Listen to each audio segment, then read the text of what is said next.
It began with something they called the Lazarus Protocol, a name hinting at resurrection, yet few questioned why. Perhaps because it perfectly described what they did, brought a man back, not as himself, not even truly human, but as an furious message encased in steel. Jace Renner had been officially dead for 7 years.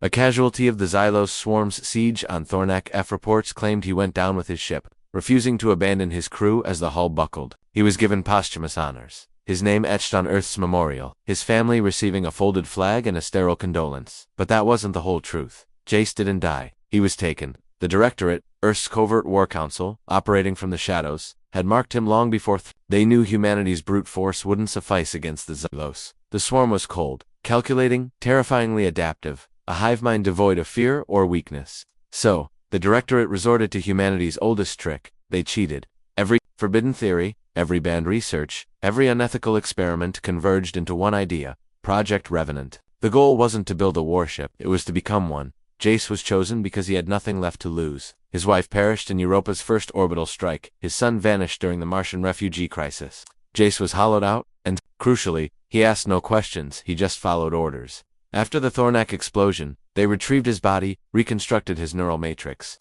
and spliced his memories, his very identity, into the ship's quantum core. They didn't give the warship an AI, they gave it him. Initially, the transformation was catastrophic. He was unstable, violently confused, self-destructive. The ship would scream in his voice, attack friendly craft, black out for days, only to return with inexplicable burn marks. The project was deemed a failure. The brass, eager to scrap it. Yet, someone, perhaps out of guilt or ambition, allowed it to roam. That's when they understood. The quantum locking made it impervious to conventional weapons. Its armor phased between dimensions, adapting to each attack before the next could land. It required no crew, no external power. It moved, like thought, and struck with absolute wrath. And it remembered everything. Jace was still in there, not whole, not sane, but terrifyingly alive and enraged. He no longer followed orders. He chose his own targets. Entire Xylos fleets vanished without warning, shredded in ambushes they never saw coming. The hive began, whispering of a ghost ship that defied scans, couldn't be tracked, felt only moments before death.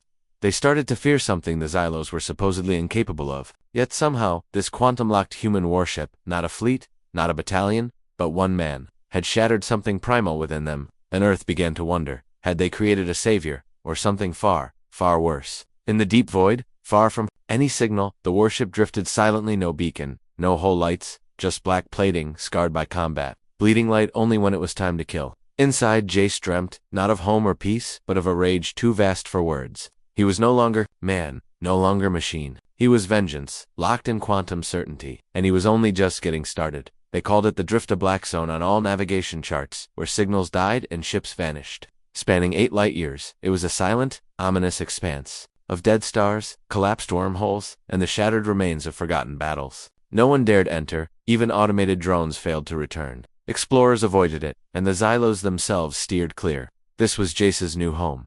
The Directorate had long ceased attempts to contact him. They'd exhausted every channel, every psychological backdoor, every bribe they thought might work. But the warship was no longer just a human mind trapped in a machine. Jace's thoughts pulsed through multi-dimensional quantum cores, non-linear, fragmented, ever evolving. He remembered everything, but in disjointed, bleeding loops. His memories weren't bound by time. He'd relive his son's screams seconds after ripping apart an enemy fleet. He'd see his wife's eyes just before unleashing a singularity bomb into the heart of a Xylos dreadnought, and each time, the rage returned, sharper, more potent. May he no longer desired orders. He craved answers. Why had they chosen him? Why let him believe he died for a noble cause when they planned to use his corpse before his blood was cold? Why tell his family he was a hero when they never intended to let him rest? And the final question that haunted the cold silence of the Drist: why did they need him at all? The war was going poorly. Humanity had catastrophically underestimated the Xylos. They thought it was another skirmish for territory, for survival. But the swarm didn't fight for resources. They fought for extinction.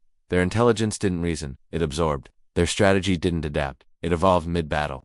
For every human warship destroyed, they built a countermeasure. For every tactic employed, a faster one was born in their hive mind. The Directorate's desperation wasn't about winning, it was about delaying the inevitable. Jace was merely a delay, a desperate, secret gamble thrown into the darkness, hoping to carve out one more year of survival. And that, more than anything, infuriated him in a way no machine could ever comprehend. Deep within the drift, his mind unraveled and reformed in metal layers. He began building, not from steel or code, but from the debris he left behind. Shards of destroyed Xylos ships, broken weapons, Fragmented human tech? He fashioned something inhuman from both sides. Something with no allegiance, only primal instinct. He didn't understand how he knew what to make, but it came to him in flashes. Dreams from a mind too broken to filter what was real anymore. The ship grew teeth, tendrils, quantum arms that rippled in and out of visible space. It was no longer merely a vessel, it was becoming an Earth finally noticed. The Directorate's listening outpost on the edge of the drift picked up a signal brief. Static warped, but unmistakably human. It wasn't a message, it was a heartbeat. Rhythmic pulses, precisely timed, mimicking the exact frequency of a human heart. Only it wasn't just one, it was 1,000, echoing over each other in a pattern too complex to decode. The technicians were terrified. They knew what it meant. He was alive, and worse, he was thinking. They dispatched the Reclaimer, a top-tier diplomatic and recovery cruiser. It was swift, armored, and loaded with every AI fail-safe and containment system they possessed. Aboard was Captain Halden Cross, a war hero in his own right, known for his composure even when orbital shields collapsed. He wasn't told everything, only that the mission was to make contact with a high-value asset and retrieve it at any cost.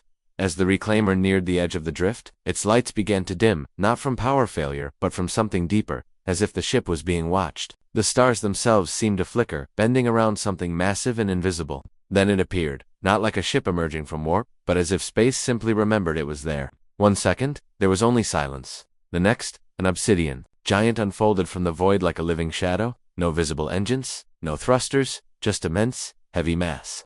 Bleeding gravity around its hull like fog. Captain Cross stood frozen on the bridge. He'd witnessed Xylo's dreadnoughts, watched entire human cities glassed from orbit, but he'd never felt this before, this creeping sense of being insignificant. Not in size, but in profound presence, like a mouse standing in the shadow of a god that had forgotten mercy. Open hails, Cross-ordered, trying to sound calm. Nothing. Try old encryption codes.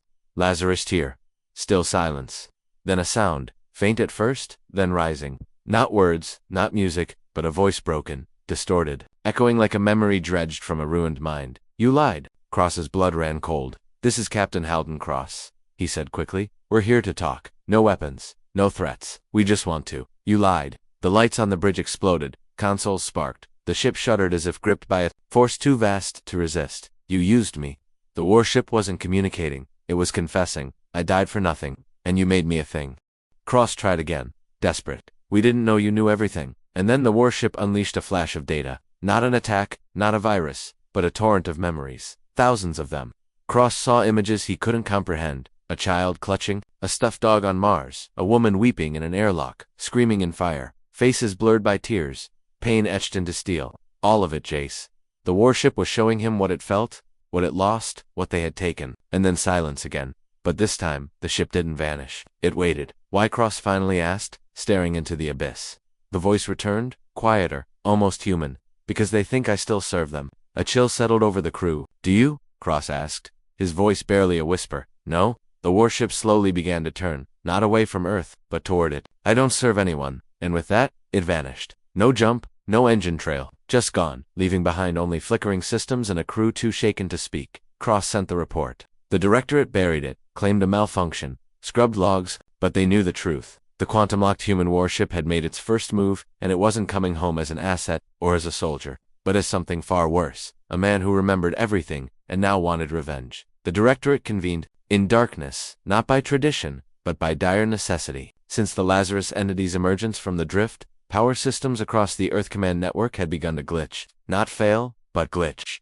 Precision systems desynchronized. Clocks ran backward for seconds. Comms crackled with whispers and dead languages. It wasn't sabotage. It was something worse. Influence. Jace wasn't attacking. He was reaching.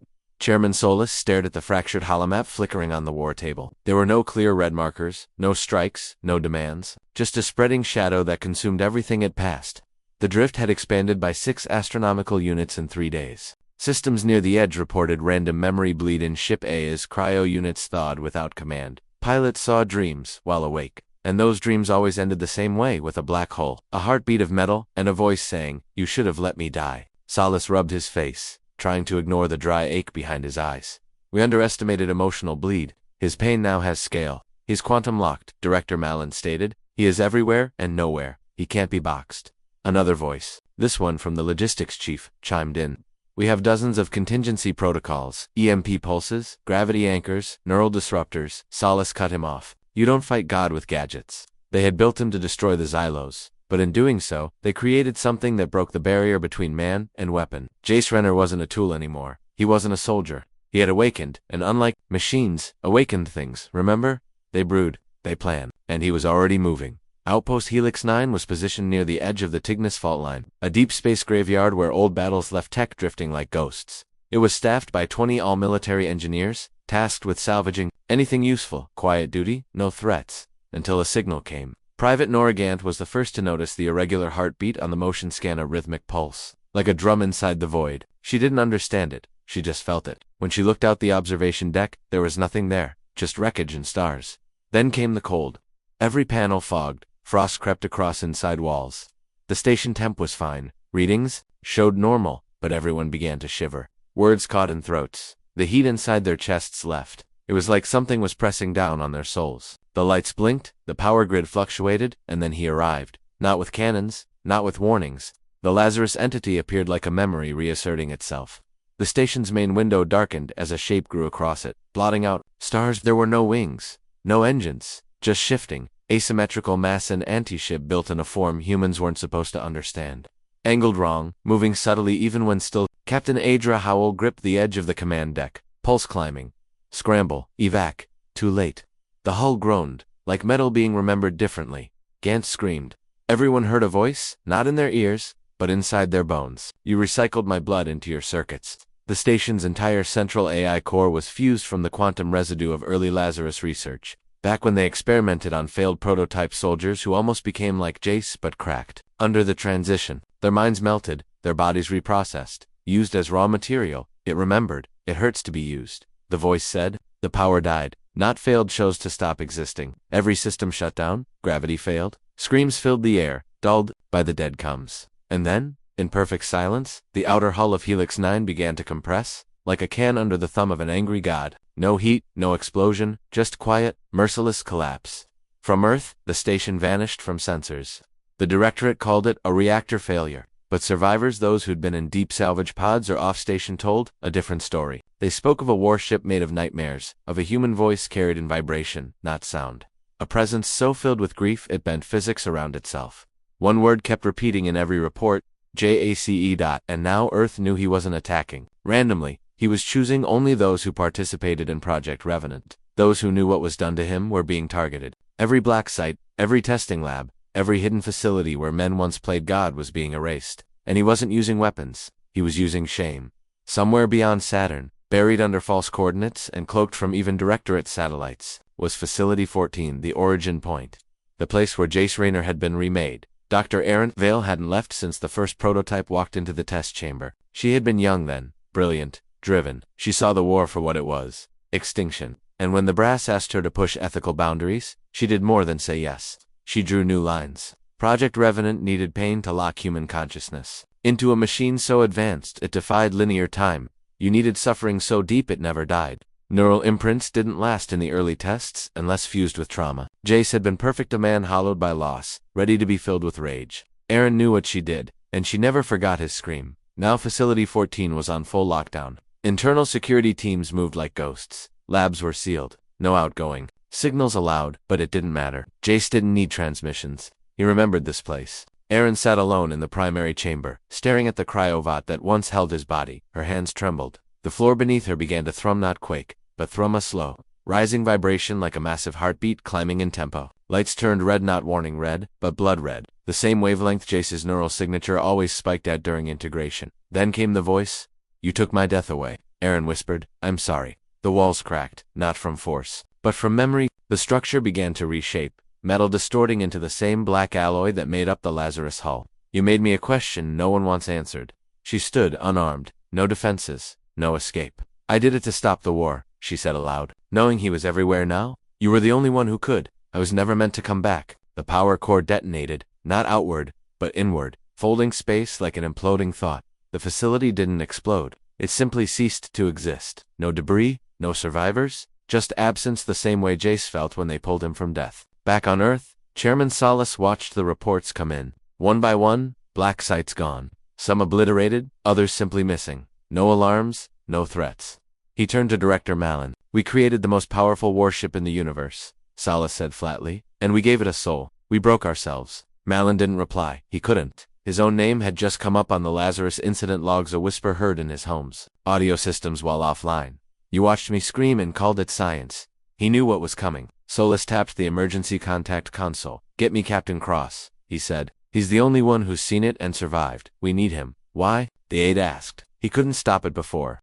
Solus stared at the blank screen where Jace's profile once sat. Because we need to know what he wants. And if they were too late, they needed someone to bury Earth before Jace did it for them. Captain Halden Cross hadn't slept since he returned from the drift, not because of nightmares, he'd seen enough of those in the flesh, but because his mind wouldn't stop replaying the voice. Not how it sounded, but how it felt.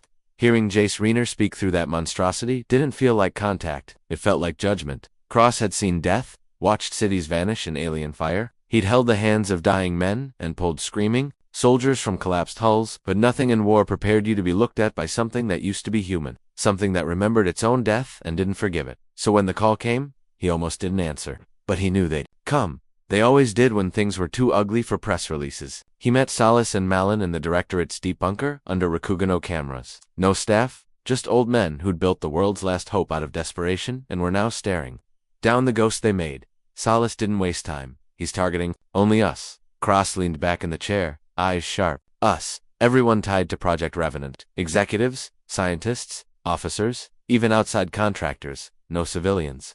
Not yet. Malin spoke next. We think he's working his way toward Earth. Not physically, not in a straight line, but in a pattern. A spiral. Cross frowned. A spiral-like memory recurring, closing in, that made a cold sort of sense. Jace wasn't thinking like a man anymore. He wasn't driven by logic. He was made of loss now, and loss circled inward, always returning to where it began. You want me to find him? Cross said flatly. Solus nodded. No, we want you to talk to him, and say, what? Sorry for turning you into a death god. Silence. Malin rubbed his temples. He spoke to you. No one else. I was in the wrong place at the right time. Don't confuse survival with a connection. Solus's tone changed. Less desperation, more command. You have 3 options. Captain, join the diplomatic initiative. Go rogue and die alone. Or stay here and watch Earth fall. Your choice. Cross stood. I'll do it. But on one condition. Name it. I talk to him alone. No Directorate tech. No handlers whispering strategy in my ear. Solus exchanged a look with Malin. Why? Because if he senses even a whiff of your fingerprints on this, he'll atomize me out of spite, and you'll never get another chance. They agreed. Cross left within the hour. The Lazarus entity, or whatever Jace had become, didn't need to be tracked. It let itself be found. Cross's ship, the Ardent Voice, small and unarmed, was built specifically for this mission. Every surface, stripped of military code, neural encryption scrubbed clean, just a human vessel drifting toward the edge of the Kuiper Shelf, waiting to be noticed. And it was. The blackness arrived without motion. The warship folded into view like a second thought made physical. Its hull rippled like oil under skin, ever shifting with lines that didn't obey geometry. Its presence smothered signals. The stars behind it bent slightly. Cross stood in the command dome. No weapons, no guards, just his breath fogging the glass. Then a sound. It didn't come from the ship's speakers. It came from the air itself, vibrating through the hull, through bone. I remember you. Cross didn't flinch, Jace. A pause. Not of hesitation, but of consideration. You're different from the others. I didn't lie to you. No, you just obeyed those who did. Cross nodded. That's fair. Silence again. You still carry your own guilt. It makes you visible. Cross stepped closer to the viewport. I'm not here to stop you. I'm not even sure anyone can. But if you're still somewhere in there, I need to know. What's the end of this? The voice came softer now. You made me forget what peace was. You stripped it from my cells. I remember my wife's face only as a warning, my son's laughter only as data. You're killing the ones responsible, Cross said. But there's more. You're not just punishing them, you're erasing them, because they tried to erase me. A pulse echoed across the ship, not physical, not destructive, but full of despair. Cross actually staggered.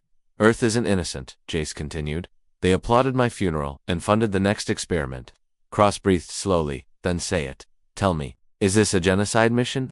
No relief touched the edge of Cross's face. Until the voice added, it's a reset. What does that mean? I end the systems, the hierarchy. The idea that sacrifice makes monsters acceptable? They called me a weapon. Fine, let me be one. But I choose where I aim now. And Earth is in your sights. Only the parts that forgot I bled. Cross stood still for a long moment. Then give me something, he said finally. Anything. A way to tell them we still have a chance to stop this. Something human. The warship pulsed again. And then a light it formed midair inside Cross's ship. A glowing sphere. Not tech, not Wapanya. Memory fragment. He reached out and touched it. His mind filled with images. A child on Europa, a dog named Fisk, a wife with calloused hands and eyes that laughed when nothing else did, and then pain. He saw the lab, the restraint chair, the needle, the lies, and Jace screaming not in hate, but in grief too deep to hold. Then it ended. Cross fell to his knees. "What is this?" he whispered. "Your proof," Jace said. "Show them what it costs. Show them what they became when they buried me alive." The warship began to fade again. "Will you destroy Earth? I'll let them decide." "Decide what?" "If my death was worth the world they built." And then he was gone. Back on Earth, the Directorate watched as the ardent voice re-entered Earth orbit with no damage, no message, just a single glowing sphere locked inside a memory-safe field. Cross collapsed from neural overload the moment they extracted him, but before he passed out, he muttered one phrase.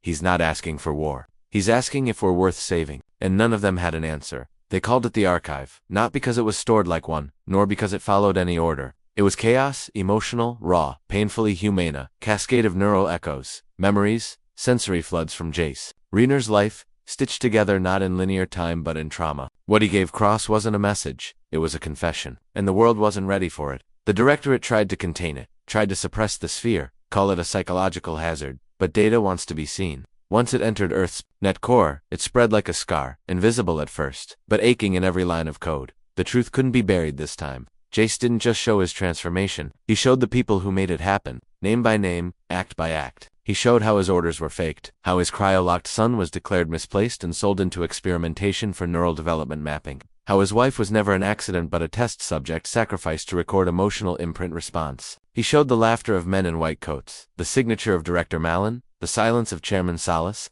He showed his own death, not as a moment of sacrifice, but a clinical disassembly of a grieving soldier.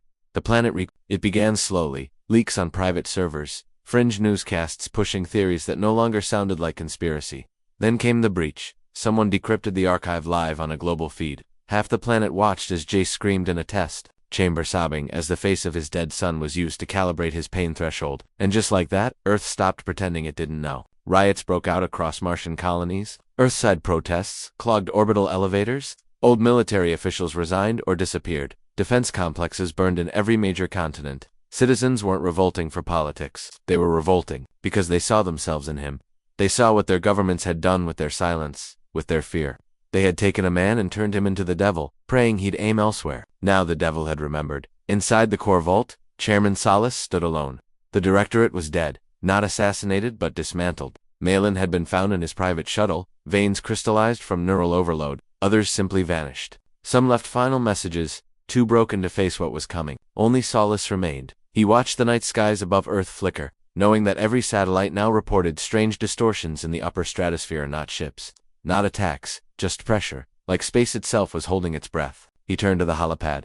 "Record this," he muttered, his voice cracked. "To whoever survives this moment." The AI blinked. "I did it. We all did. Because we thought the enemy wore claws and scales and hive minds. We thought survival meant breaking rules. But we didn't survive. We changed species. We stopped being human the second we made him forget he was." He stared at the camera. "If he kills me next, let him. There's no redemption where we sent him." He stopped the recording. He didn't bother saving it to the Directorate vault. He uploaded it to the archive itself. If Jace came, he wanted him to see it. Meanwhile, Captain Halden Cross stood on the coast of the North Sea, the wind slamming through his coat. He hadn't spoken publicly since the return. The archive had cost him a chunk of his memory and damaged his peripheral vision, but he didn't care.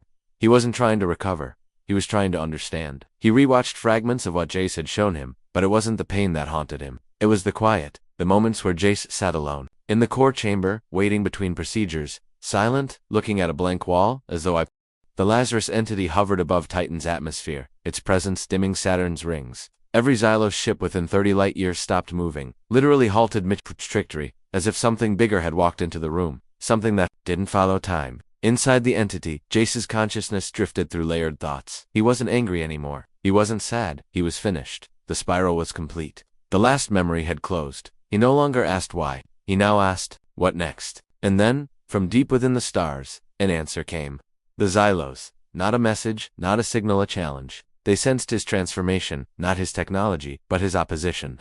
They feared him in the way all predators fear something born. In fire they came. Not one ship, not a fleet, the entire core swarm. Thousands of biomechanical monsters shaped by a million wars. They didn't just arrive, they descended like judgment. And Jace, the warship, the man, the ghost, opened his eyes. He did not fire, he did not move. He unfolded space, bent reality, thinned. The Lazarus entity split into patterns, replicating itself across folded quantum nodes, each acting independently yet in harmony. It became many, and those many became war. The first wave of the Xylos never reached Titan. Their ships turned inside out, fused into non-Euclidean webs that fed their own cores into themselves.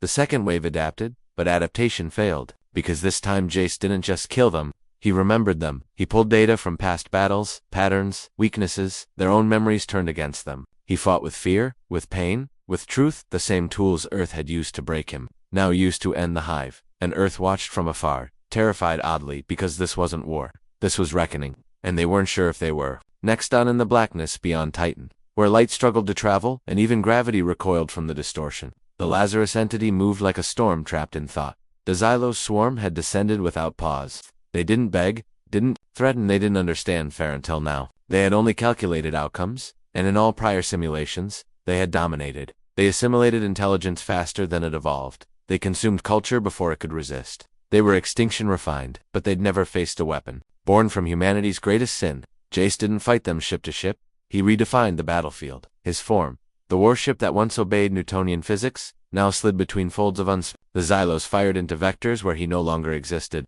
They tried to adapt, mapping entropy patterns. It worked for 3 seconds. Then he remembered them differently. He accessed old data from dead soldiers' names, coordinates, pin-up. With that memory, he rewrote the enemy, targeting weak spots never seen by living eyes.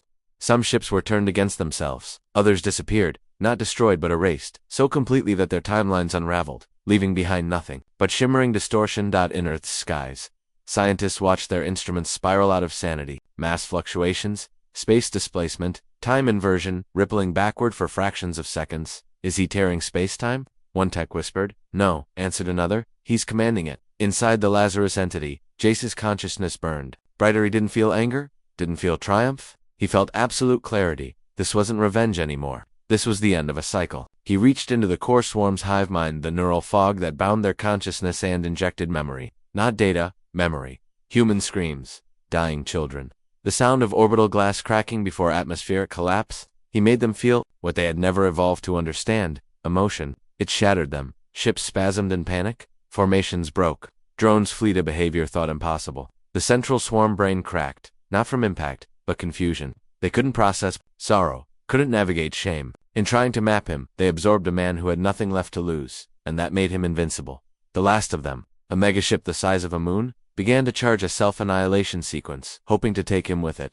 But Jace simply stared, and the warship spoke. You taught them to forget pain. The megaship began to hum. I taught them to remember it. And with that, he folded space around the core ship, locking it in a loop of dying. It exploded, reformed, exploded again. Each time its data tried to escape, each time it died a different death. A prison of vengeance with no doors. Then, it too was gone. And in the silence that followed, the stars began to reappear. The swarm, the existential threat that had driven humanity into madness and shadow, was gone. Not defeated. Erased. Earth should have celebrated, but it didn't. Because the man who had saved them hadn't returned to orbit, waving a flag. He was still out there. And the Lazarus entity had grown. Sensors now registered it not as one object, but a constellation, dozens of interlinked nodes drifting across multiple sectors, not splitting, not multiplying, just existing in parallel, as if Jace was no longer bound by a single reality. He'd become a network of himself. Some saw this as evolution, others saw it as invasion. Humanity began to fracture. On Mars,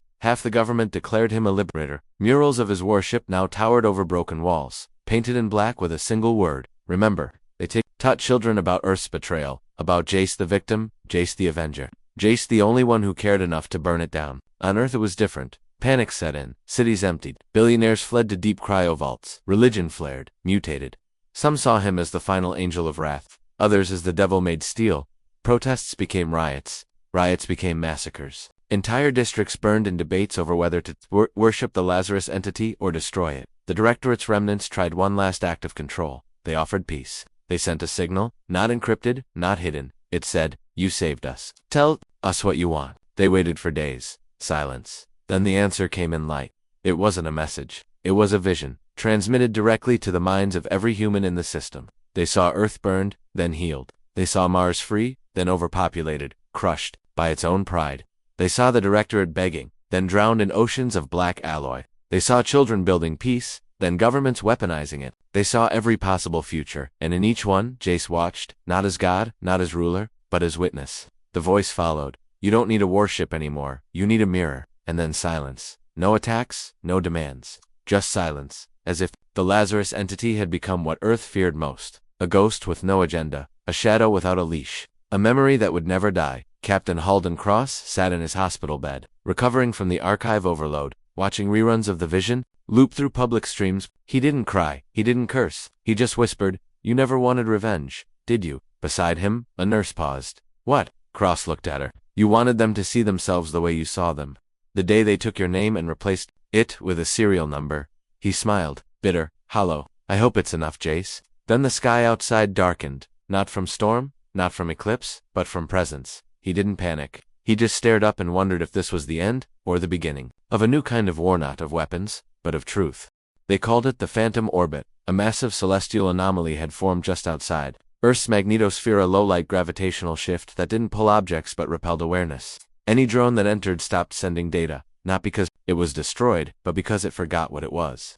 The Lazarus entity had returned, not in full scale, not with weapons drawn. Just a fragment orbiting Earth like a moon of judgment. But even a fragment carried the weight of him. Humans called it a standoff, but it wasn't. Jace wasn't waiting. He was listening. Cross had seen it before. After long campaigns, when soldiers sat in ruins and said nothing. That wasn't indecision. That was post-war clarity, the moment you realized you'd killed everything in your way, and what remained was yourself. But the world didn't understand silence. It feared it on the New Earth Unified Assembly, a makeshift government thrown together. After the Directorate collapsed, tempers boiled. Every leader now had two options: spin the Lazarus presence as a threat, or exploit it as a political tool. Some argued for immediate retaliation. Missiles, EMP, bombardment, nano-sabotage. It didn't matter that none of those things would work. What mattered was that people were afraid, and fear demanded spectacle. Cross was brought in as a strategic observer, a polite title for a man who had seen the monster and wasn't dead yet.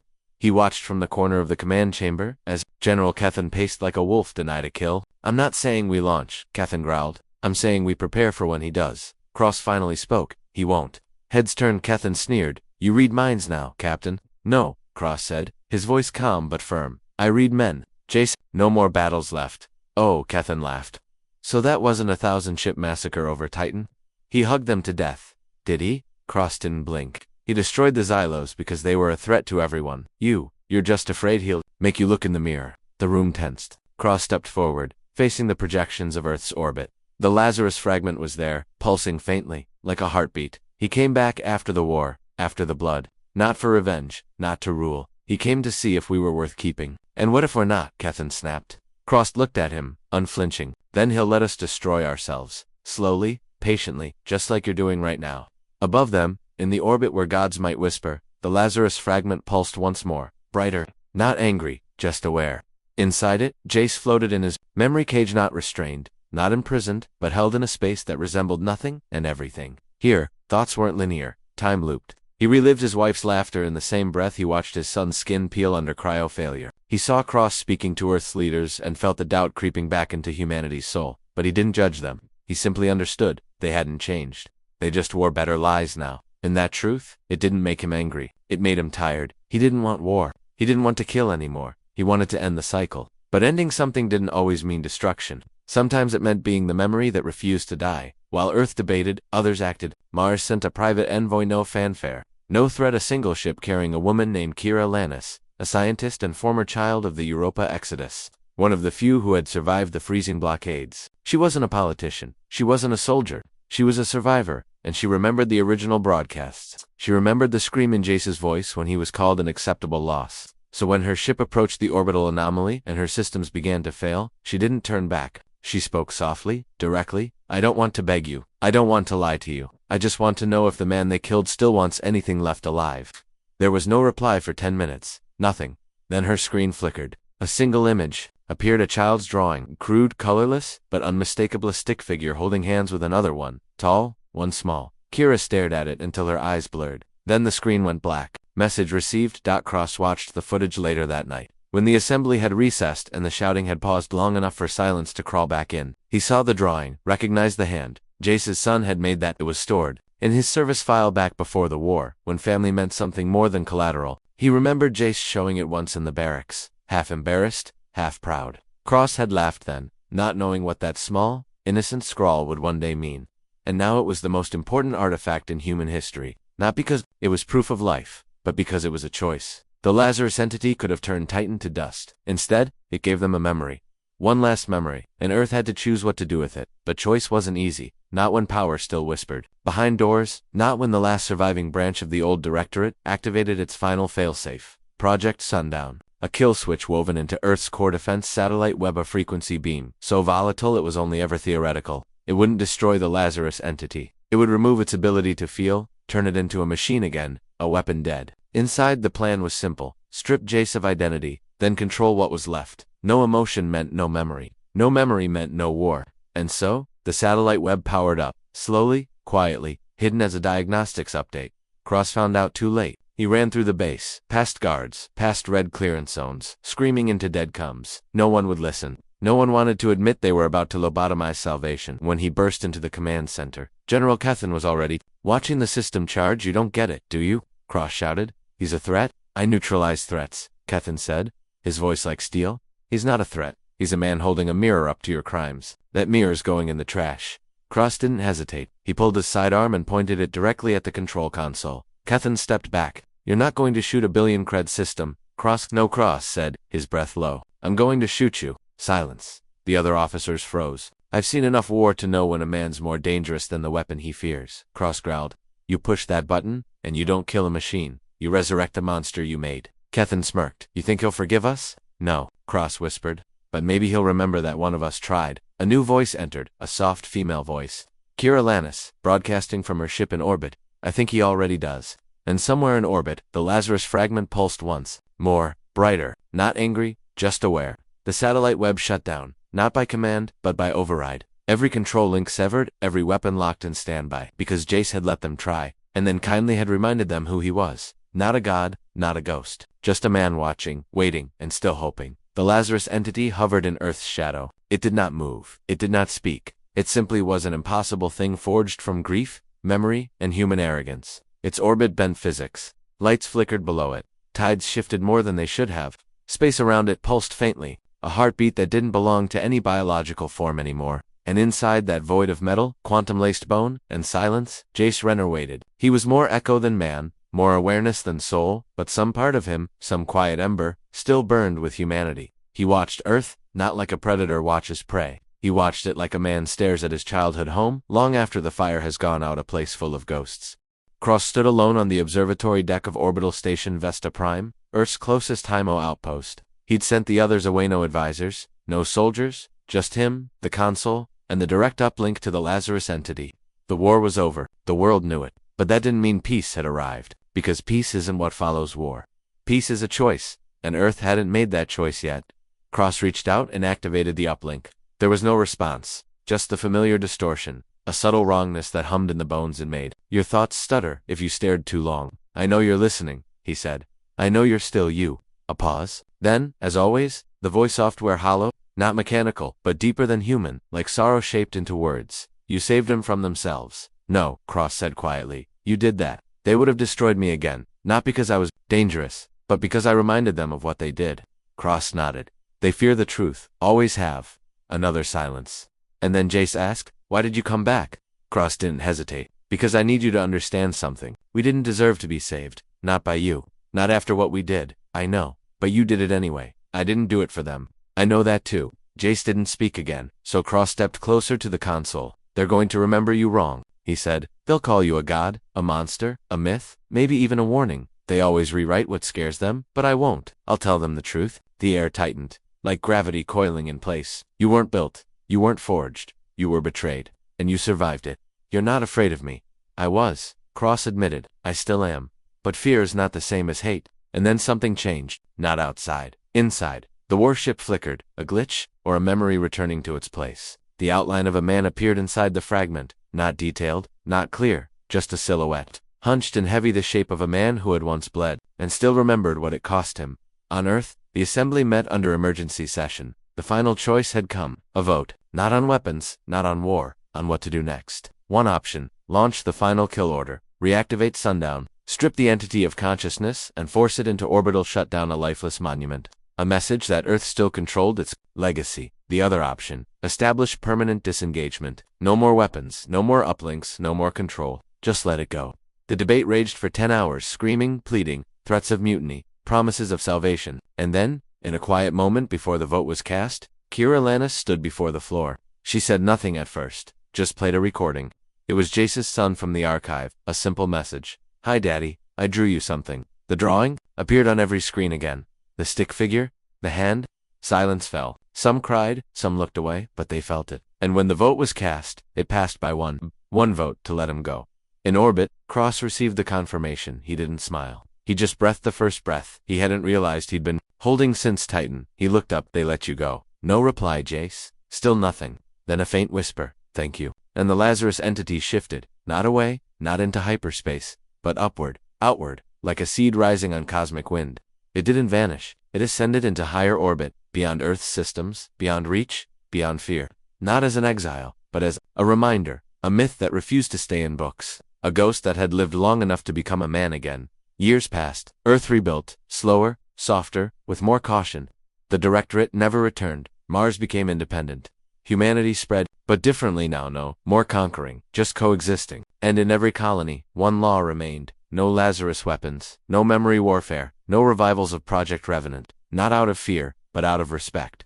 Cross lived long enough to write the history, not the official version, the real one. He called it The Man Who Outlived War, and he ended it with one line. He didn't forgive us, he didn't punish us. He remembered us, and sometimes, that's worse. Somewhere deep beyond the known systems, the Lazarus entity drifts, not asleep, not waiting, just being. A warship with no master, a man with no grave, and a memory no one can kill. Because he wasn't a machine, he wasn't a miracle. He was Jace Raynor, the last soldier and the first ghost, who finally chose peace. Not for them, for himself. If this epic tale of a man, a ghost, and a galaxy on the brink resonated with you, make sure to hit that like button. Let me know in the comments what you thought of Jace's journey and Earth's reckoning. And if you want more stories that will make you question everything, don't forget to subscribe and ring that notification bell. Thanks for watching, and I'll catch you in the next one.